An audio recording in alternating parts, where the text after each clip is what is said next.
चन्द्रां हिरण्मयीं लक्ष्मीं जातवेदो महावः तां महावः जातवेदो लक्ष्मीमनपगामिनीम् यस्यां हिरण्यं विन्देयं गामश्वं पुरुषानहम् अश्वपूर्वामृतमद्यां हस्तिनादप्रबोधिनी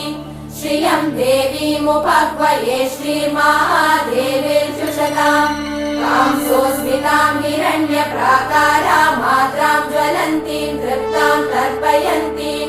पद्मे स्थितां पद्मवर्णां तामिहोपह्वये श्रियम् चन्द्रां प्रभासां यशसा ज्वलन्तीं श्रियं लोके देवजुष्टामुदारां तां पद्मिनीमीं शरणमहं प्रपद्ये लक्ष्मीर्मे नश्यतां त्वां वृणे।